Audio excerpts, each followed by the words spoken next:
मुसाफिरों को छल कपट से लूटकर उनका कत्ल कर देती। पर फिर एक दिन एक ऐसा मुसाफिर आया जिससे उन सब की जिंदगी बदल गई। एक गुस्सैल राजा ने अपने पुत्र के किसी दोष के कारण उसे देश निकाला दे दिया। राजकुमार ने दुखी मन से अपने गुजारे के लिए 4 लाल और कुछ स्वर्ण भी अपने साथ ले लिए और भरे हृदय से अपने पिता का महल छोड़ दिया। चलते चलते वो जब शहर से कुछ दूर पहुंचा तो उसे एक साधु का आश्रम दिखाई दिया। राजकुमार उस साधु को दंडवत प्रणाम करके एक तरफ बैठ गया। जब साधु ने उसकी मायूस शक्ल और देह पर कीमती वस्त्र देखे तो साधु ने उससे पूछा, बच्चा तुम कौन हो और यहाँ कैसे आए? राजकुमार बोला, महाराज मैं राजा चंद्रगुप्त का पुत्र महेंद्रगुप्त हूँ। मुझे मेरे पिता ने देश निकाला दे दिया है, इसीलिए मैं परदेश जा रहा हूँ। रास्ते में आपका आश्रम दिखाई दिया तो मेरे मन में आया कि आपके भी दर्शन करता चलूं। साधु ने महेंद्रगुप्त की बात सुनकर कहा, वत्स तुम नेक इंसान हो और परदेश जा रहे हो, इसलिए मैं तुम्हें 4 बातें बताता हूँ। तुम उन बातों पर अमल करना। परदेश में ये बातें तुम्हारे अवश्य ही काम आएंगी। पहली यह कि परदेश में एक से भले 2 होते हैं। दूसरी यह कि परदेश में दूसरे के हाथ का बना खाना मत खाना। अगर खाना भी पड़े तो पहले किसी जानवर को खिला देना। तीसरी बात यह कि परदेश में किसी दूसरे की बिछाई हुई चारपाई पर मत सोना। अगर सोना भी हो तो पहले बिस्तर को अच्छी तरह झाड़ लेना। चौथी बात यह कि यदि कहीं शत्रुओं के फंदे में फंस जाओ तो जहाँ तक हो सके नरमी और ज्ञान की बातें सुनाकर अपना उद्देश्य प्राप्त करना। साधु ने कहा, मेरी ये 4 बातें हमेशा याद रखना। साधु की बातें सुन साधु को प्रणाम कर राजकुमार परदेश चल पड़ा। जब चलते चलते बहुत दिन बीत गए तो वह एक जंगल में पहुंचा। वहां उसने देखा कि एक चील एक कछुए के बच्चे को लेकर उड़ी जा रही है। संयोगवश बच्चा उस चील के पंजे से निकलकर गिर गया। महेंद्रगुप्त ने कछुए के तड़पते हुए बच्चे को देखा तो उसे बड़ी दया आई। उसने मन में सोचा कि इस बच्चे को पालना चाहिए। इस बच्चे को पालने से 2 बातें होंगी। पहली तो यह कि इस बच्चे के प्राण बच जाएंगे और दूसरी यह कि साधु द्वारा कही गई पहली बात भी पूरी हो जाएगी कि सफर में 1 से भले 2 होते हैं और इससे बातें करते हुए दिन भी आसानी से बीतेंगे। यह सब सोचकर महेंद्रगुप्त ने बच्चे को अपने साथ ले लिया। अब सफर में उसके साथ वह कछुए का बच्चा भी हो लिया। कुछ दिन के सफर के बाद राजकुमार को एक अच्छा सा स्थान दिखाई पड़ा। उस स्थान पर पहुंचकर उसने कुछ खाया पिया और फिर कछुए के बच्चे से बोला, तुम यहाँ बैठे रहना, मैं जरा थोड़ी देर सो लूं। यह कहकर महेंद्रगुप्त एक पेड़ के नीचे सो गया। उसी पेड़ के ऊपर एक सांप और एक कौवा रहते थे। उन दोनों का यह दस्तूर था कि जब कोई मुसाफिर उस पेड़ के नीचे ठहरता तो सांप उसे डस लेता और कौवा उसकी आंखें निकाल लेता। नाग ने जब सोते हुए मुसाफिर को देखा तो पेड़ के नीचे उतरा और राजकुमार को डस लिया। सांप के डसते ही तुरंत राजकुमार के प्राण पखेरु उड़ गए। कुछ देर में जब कछुए की नजर महेंद्रगुप्त पर पड़ी तो वह उसे मरा देखकर बहुत घबराया और महेंद्रगुप्त के ऊपर बैठकर रोने लगा। तभी कौवा भी पेड़ से नीचे उतरा और ज्यों ही उसने महेंद्रगुप्त की आंखें निकालनी चाही त्यों ही कछुए ने झपटकर कौवे की गर्दन को मुंह से पकड़ लिया। कौवे ने बहुत जोर लगाया मगर कछुए ने उसे नहीं छोड़ा। तब कौवे ने सांप को पुकारा। कौवे की आवाज सुनकर सांप आ गया। उसने बड़े जोर से कछुए की पीठ पर डंक मारा परंतु कछुए ने अपना मुंह भीतर कर लिया। सांप ने कई बार कछुए की पीठ पर डंक मारा किंतु हर बार कछुआ अपना मुंह अंदर कर लेता। जब सांप का कछुए पर बस नहीं चला तो उसने कछुए से प्रार्थना की कि तुम मेरे मित्र को छोड़ दो। यह सुनकर कछुआ बोला, नहीं, तूने मेरे मित्र को डसा है, अब मैं भी तेरे मित्र की जान लूंगा। तू मेरे मित्र को छोड़ दे तो मैं तेरे मित्र को जीवित कर दूंगा। यह कहकर सांप ने काटी हुई जगह पर मुंह रखकर महेंद्रगुप्त के शरीर से विष खींच लिया और बोला, अब तो मेरे मित्र को छोड़ दे। कछुए ने जब राजकुमार को देखा कि उसे थोड़ा होश आ रहा है और उसका जहर उतर रहा है तो उसने कौवे को छोड़ दिया। जब महेंद्रगुप्त को होश आया तब कछुए ने उसे सांप के डसने का सारा हाल सुनाया। कछुए की बात सुनकर तुरंत महेंद्रगुप्त के मन में साधु की बताई पहली बात खटकी। सोचा, साधु की एक बात तो काम आई कि 1 से भले 2 होते हैं। मन ही मन उसने साधु को धन्यवाद दिया और आगे बढ़ चला। चलते चलते कुछ दिनों के बाद जब वे समुद्र के किनारे जा पहुंचे तब कछुए के बच्चे ने कहा, मित्र, मेरा देश आ गया है। यदि तुम कहो तो मैं अपने माता पिता से मिलाऊं। उनसे बिछड़े बहुत दिन हो गए हैं, वे बहुत दुखी होंगे। महेंद्रगुप्त ने उसे जाने की आज्ञा दे दी और स्वयं रात को वहीं समुद्र के किनारे उस जंगल में ठहर गया। जिस जंगल में राजकुमार ठहरा हुआ था उसी जंगल में वहां से कुछ दूर ही एक ठग का परिवार रहता था। ठग के 2 लड़कियां और 4 बेटे थे। उसकी बड़ी बेटी ज्योतिष विद्या जानती थी। जब भी कोई राहगीर, कोई यात्री उस जंगल से गुजरता और उसके पास कुछ कीमती होता तो ठग की बड़ी बेटी अपनी विद्या से जान लेती थी। आज फिर से उसे बहुत दिनों बाद बहुत से खजाने की महक आई। उसने अपने पिता से कहा, ऐसा प्रतीत होता है कि इस जंगल में एक पथिक आया हुआ है। उस पथिक के पास 4 लाल हैं। यदि तुम लोग उस पथिक को यहाँ ले आओ तो उससे लाल लेना मेरा काम है। यदि वे लाल हमको मिल जाएं तो हम जन्म भर के लिए निहाल हो जाएंगे, परंतु उस पथिक को मारना मत, उसे जीवित ही पकड़ लाओ। ठग अपने बेटों के साथ तुरंत उसकी तलाश में निकल पड़ा। वे थोड़ी ही दूर चले होंगे कि उन्होंने देखा एक आदमी एक पेड़ के नीचे सो रहा है। उसे देखकर उन्होंने सोचा कि यह वही पथिक हो सकता है जिसके पास लाल है। वे उसे पकड़कर ले गए और अपनी बड़ी बेटी के हवाले करके बोले, इससे लाल निकलवाना अब तेरा काम है। ठग की बड़ी बेटी ने पूरे आश्वासन के साथ कहा, तुम लोग चिंता मत करो, मैं इससे लाल निकलवा लूंगी। ठग की छोटी बेटी ने जब महेंद्रगुप्त को देखा तो वह दिलोजान से उस पर मोहित हो गई। पहली ही नजर में वो अपना दिल उस नौजवान राजकुमार को दे बैठी। भाइयों के डर से कुछ कह तो न सकी, लेकिन मन ही मन उसको बचाने की युक्ति सोचने लगी। कुछ देर बाद ठग की बड़ी बेटी ने खाना बनाया और उसमें जहर मिला दिया। वही खाना उसने महेंद्रगुप्त को परोस दिया। जब थाली महेंद्रगुप्त के सामने आई तो उसने खाने के लिए निवाला तोड़ जैसे ही उसे खाने को हुआ तभी उसे साधु की कही गई दूसरी बात याद आई। उसने थाली में से थोड़ा सा भोजन निकालकर कुत्ते के सामने डाल दिया। जैसे ही उस खाने को कुत्ते ने खाया वो तुरंत मर गया। यह देखकर महेंद्रगुप्त ने भोजन नहीं किया। उसने अपने मन में सोचा कि साधु की दूसरी बात भी काम आई। अपनी इस चाल को असफल होते देखकर ठग की बड़ी बेटी को गुस्सा तो बहुत आया, पर वो अपने गुस्से को अंदर ही अंदर पी गई। उसने महेंद्रगुप्त के सोने के लिए पलंग तैयार करवाया और उससे कहा, जाओ पथिक, ऊपर के कमरे में तुम्हारे लिए पलंग तैयार करवा दिया है, अब तुम आराम करो। कई दिनों की सफर की यात्रा के कारण थका हुआ राजकुमार जब ऊपर आया तो उसे बढ़िया धुली हुई चादर पलंग पर बिछी हुई दिखाई दी। सोचा जो हुआ सो हुआ, कई दिनों के बाद चैन की नींद तो सोने को मिलेगी। वो जैसी ही पलंग पर बैठने को हुआ तो उसे साधु की तीसरी बात याद आई कि परदेश में हमेशा बिस्तर को झाड़कर सोना। जैसे ही उसने बिस्तर को झाड़ा तो उसके होश उड़ गए। वो बिस्तर एक कच्चे सूत से तैयार किया गया था जिसके नीचे आग का कुआं था। महेंद्रगुप्त ने देखा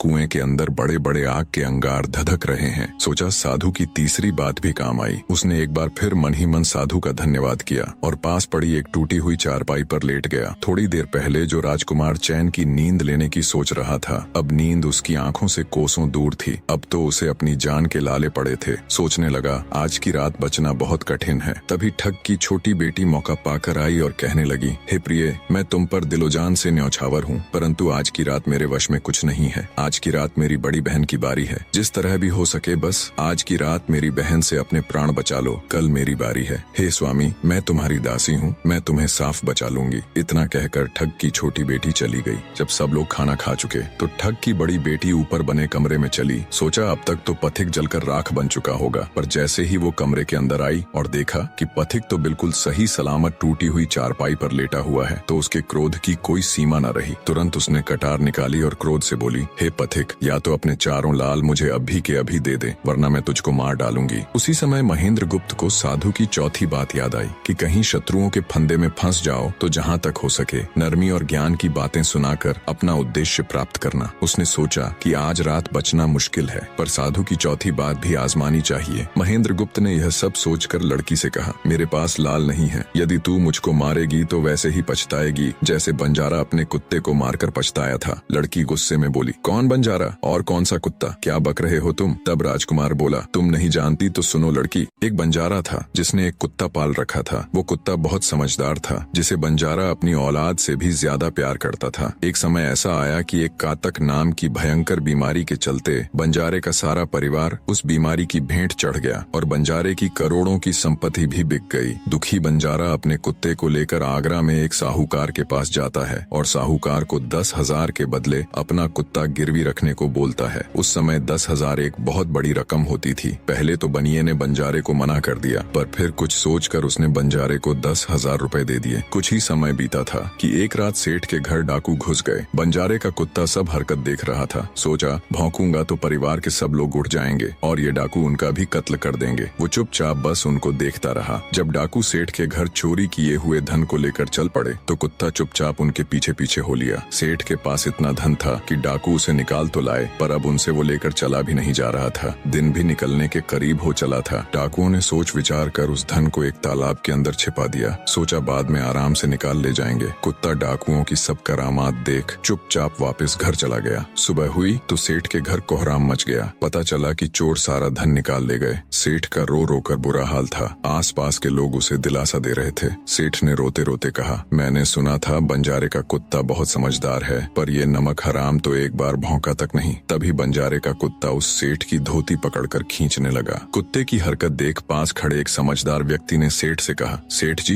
ये कुत्ता कुछ कहना चाहता है, हमें इसकी सुननी चाहिए। और सभी लोग कुत्ते के पीछे पीछे हो लिए। सबको लेकर कुत्ता उसी तालाब के पास पहुंच गया जहां रात को डाकुओं ने सारा धन छिपाया था, और तालाब में घुसकर अशर्फियों से भरी थैली अपने मुंह में दबाकर बाहर आया। तुरंत सेठ के नौकर उस तालाब में कूद गए और चोरी किया हुआ सारा धन बरामद कर लिया। सब देख सेठ आंखों में अश्रु लिए कुत्ते से कहता है, मुझे माफ कर देना, मैंने तुम्हें बहुत बुरा भला कहा। सेठ ने वही कागज मंगवाया और बंजारे के नाम चिट्ठी लिखी, भाई बंजारे, तेरे कुत्ते ने मेरे 10,000 पूरे कर दिए। मैं तेरे कुत्ते को तेरे पास भेज रहा हूँ। अगर तुझे और भी 10, 20, 50 हजार की जरूरत हो तो मेरे पास आकर ले जाना। इतने समझदार कुत्ते को मेरे पास छोड़ने के लिए तहे दिल से तुम्हारा धन्यवाद। बनिया चिट्ठी कुत्ते के गले में टांग उसे नम आंखों से विदाई देता है। कुत्ता घूमता घूमता जब 4-5 दिन बाद बंजारे के पास पहुंचता है तो कुत्ते को आता देख बंजारे के तन बदन में आग लग जाती है। कहता है, मैं तुझे बनिए के पास गिरवी रख कर आया था और तू वहाँ से भाग आया। तूने मेरी बेइज्जती करवा दी। गुस्से में अंधा हुआ बंजारा तुरंत पिस्तौल निकाल कुत्ते को गोली मार देता है और सिर पकड़कर वहीं बैठ जाता है। कुछ देर बाद जब उसकी नजर कुत्ते के गले में टंगी हुई पर्ची पर पड़ी तब बंजारा वो पर्ची निकाल उसे पढ़ता है। पर्ची पढ़ते ही बंजारा फट पड़ता है। वो दहाड़े मार मार खून के आंसू रोता है। पर अब भला क्या हो सकता था। बंजारे की कहानी सुना महेंद्र गुप्त ठग की बेटी से कहता है, एक और कहानी सुनो लड़की।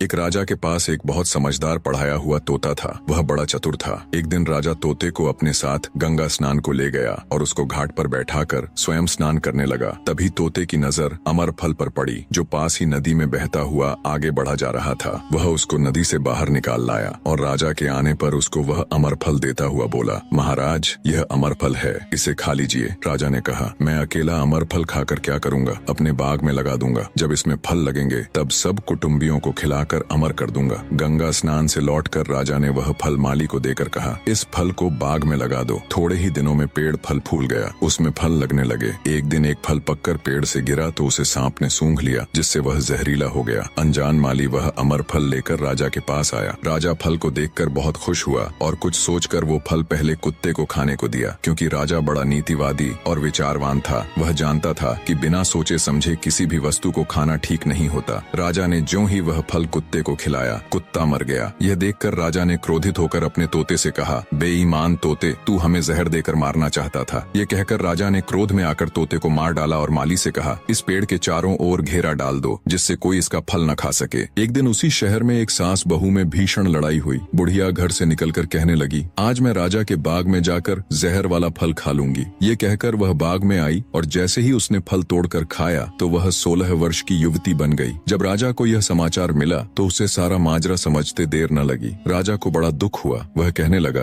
वास्तव में यह अमर फल ही है, मैंने व्यर्थ ही इतने समझदार तोते को मार डाला। इतनी दास्तान कहते कहते सवेरा हो गया। तब ठग की बेटी ने महेंद्र गुप्त से कहा, आज तो तूने मुझे बातों में लगाकर अपनी जान बचा ली, परंतु आज रात मेरी छोटी बहन की बारी है, वो तुझे हरगिज जीवित न छोड़ेगी। जब ठग की छोटी बेटी को पता चला कि महेंद्र गुप्त जिंदा और बिल्कुल सही सलामत है तो उसकी खुशी का ठिकाना न रहा। अपनी बहन को दिखाने के लिए ऊपरी मन से बोली, तुम निश्चित रहो बहन, मैं आज इससे लाल लिए बगैर छोड़ने वाली नहीं हूँ। दिन बीता और रात हुई। तब ठग की छोटी बेटी महेंद्र गुप्त के पास गई और बोली, भगवान का शुक्र है जो तुमने चालाकी से अपनी जान बचा ली। महेंद्र गुप्त बोला, तुम सब ऐसा क्यों करते हो? तब ठग की छोटी बेटी बोली, हमारी तो यही रीति है कि मेरे भाई और बाप मुसाफिरों को पकड़ कर लाते हैं और हम बहनें अपनी चालाकी से उनसे माल हथिया कर उन्हें मार डालती हैं। फिर वह बोली, पर तुम चिंता मत करो, अब मेरी बारी है और मैं तो दिलो जान से तुम्हारी दासी हूँ, तुम्हें जैसा समझ पड़े वैसा ही करो। यह सुनकर महेंद्र गुप्त बोला, प्रिय, तुम भी मुझे देखते ही पसंद आ गई थी। दिल करता है कि हर पल तुम्हारे पास ही रहूं। तुम अपनी बड़ी बहन की तरह नहीं हो, तुम एक नेक दिल औरत हो, तुमसे मेरा कुछ भी छिपा हुआ नहीं है। उसकी बात सुनकर ठग की बेटी ने कहा, तुम कहते हो कि मुझसे कुछ भी छिपा नहीं है, तो फिर वे लाल कहाँ हैं? महेंद्र गुप्त ने कहा, वो चारों लाल मेरी जांघ में हैं, अगर तुम निकालना चाहो तो निकाल लो। राजकुमार की बात सुन ठग की छोटी बेटी बोली, प्यारे वो लाल तुम्हें ही मुबारक हो। मैं तो तुम्हारी दासी हूँ, तुम्हारे दर्शनों की प्यासी हूँ, मुझे तुम्हारे सिवाय और कुछ नहीं चाहिए। ये सुन महेंद्र गुप्त बोला, जो कुछ तुमने कहा है वह तो सब ठीक है, लेकिन ये प्यार और प्रेम की बातें सब धरी रह जाएंगी जब हमारे शरीर में प्राण ही नहीं रहेंगे, क्योंकि जब तुम्हारे बाप और भाइयों को इसका पता लगेगा तो हम दोनों की खैर नहीं। तब ठग की बेटी बोली, तुम चिंता मत करो, मेरे पास इसका भी उपाय है। आज रात को सबके सोने के बाद हम यहाँ से भाग चलेंगे और कहीं बहुत दूर रहेंगे जहाँ कभी मेरे भाई और बाप पहुँच न सके। महेंद्र गुप्त बोला, पर ये सब होगा कैसे? बोली, यहाँ से निकलने का एक ही उपाय है। मेरे पिता के पास 2 ऊँटनियाँ हैं, उनमें से एक तो दिन भर में 60 कोस चलती है और दूसरी दिन भर में 100 कोस चलती है। तुम उनमें से बड़ी वाली को खोल लाना, तब तक मैं हम दोनों के लिए कुछ धन बांध कर रख लूंगी। जब आधी रात हुई तब महेंद्र गुप्त ऊँटनी को खोलने चला गया। महेंद्र गुप्त ऊँटनी ले तो आया, मगर जल्दबाजी के कारण वह बड़ी के स्थान पर छोटी को ले आया। ठग की बेटी बहुत सा माल लेकर ऊँटनी पर बैठ गई और दोनों चल दिए। ऊँटनी जब चलते चलते 60 कोस पहुंची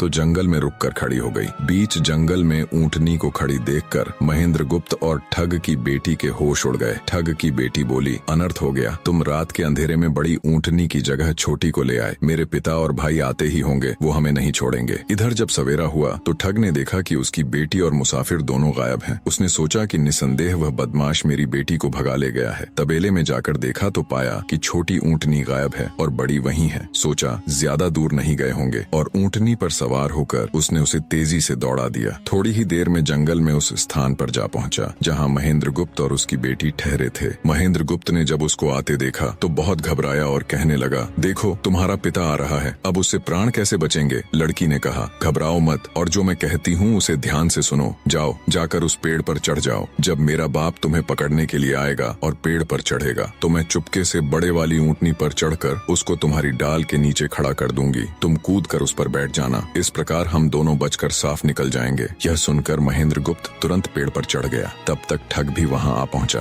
पिता को देख उसकी बेटी ने फंड करते हुए कहा, पिताजी ये दुष्ट मुझे धोखे से यहाँ भगा लाया, आप इसे छोड़ना नहीं। ये सुन गुस्से से तिल मिलाया ठग महेंद्र गुप्त को पेड़ पर चढ़ा देखकर ऊँटनी से उतरा और उसे पकड़ने के लिए पेड़ पर चढ़ने लगा। बाप के ऊँटनी से उतरते ही मौका देख ठग की बेटी ऊँटनी पर चढ़कर उसे महेंद्र गुप्त की डाल के नीचे पेड़ के पास ले आई। महेंद्र गुप्त तुरंत कूद कर उस पर बैठ गया। महेंद्र गुप्त के बैठते ही ठग की बेटी ने ऊँटनी को दौड़ा दिया। ठग हाथ देखता रह गया। ठग की बेटी और महेंद्र गुप्त कई दिनों का रास्ता तय कर एक शहर में पहुंचे और दोनों वहीं बस गए। वहां महेंद्र गुप्त ठग की बेटी के साथ आराम से दिन गुजारता रहा और जब उसके देश निकाले की अवधि पूरी हो गई तब वह उसको लेकर अपने राज्य चला गया और उसके साथ शादी कर हंसता खेलता जीवन व्यतीत किया।